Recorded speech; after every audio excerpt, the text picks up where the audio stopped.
Today, Secretary of War Pete Hegseth and Secretary of State Marco Rubio briefed the House about the September 2nd double-tap strike on an alleged drug boat.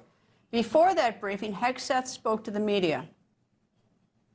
In keeping with long-standing Department of War policy, Department of Defense policy, of course we're not going to release a top-secret, full, unedited video of that to the general public. Hask and Sask and appropriate committees will see it, but not the general public. Texas Congressman, member of the Foreign Affairs Committee, Michael McCaul, joins me. Good evening, sir. And I must admit, I don't buy that policy says not that it's top secret, never released unedited. They've released about 4 or 5 videos already of these strikes in the Caribbean. So why can't we see this one? Yeah. Well, I'd argue, why can't the relevant members of Congress on the national security committees like the Foreign Affairs Committee see this? We had a classified briefing with all members today. The video is not shown.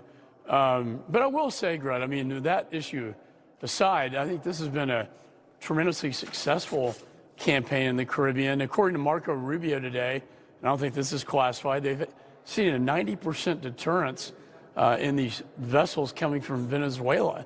He said it's not a lack of desire to hit them. We're just not seeing them anymore. And remember, this is in international waters, and these are designated terrorist organizations. All right. Well, first of all, I mean, they make me very suspicious when they won't show me a video that they've shown other videos. They won't show you the video, so it's fair to be suspicious. Their success rate, I'm all for that. But it makes me suspicious of all their numbers. Why don't they just show this?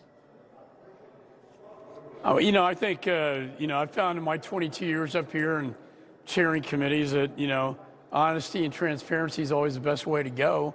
I think the president's instincts on this were absolutely correct when he said, yes, we will share the videos with Congress. And I think went as far to say with the American people, unless there's something in these videos that we don't, they don't want us to see.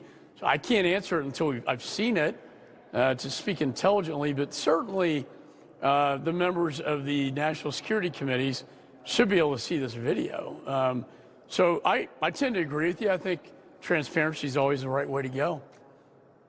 Well, first of all, he called it top secret. That's easy to change. Anytime you don't want the people to see something, you call it classified or top secret in this city. And the fact that they've released other ones, I get hiding the way we collected evidence or how we know they're narco-terrorists. That's classified. But once we go out and strike a boat, and then we strike it again, and we've seen these other videos, now I think they're hiding something from me. Right.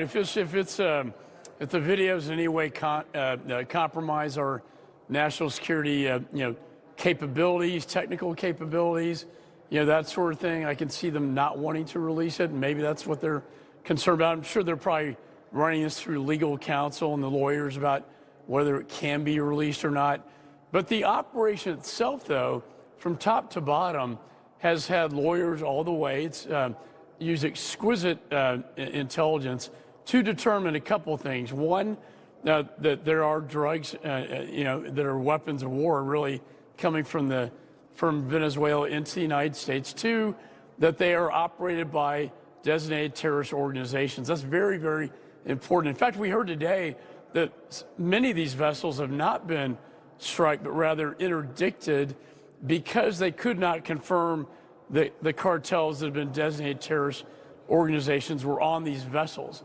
So I think there has been a great deal of care put into this process. And, the end result, if 90% of the cocaine and fentanyls coming out of Venezuela are not coming in the United States, I'll take that one.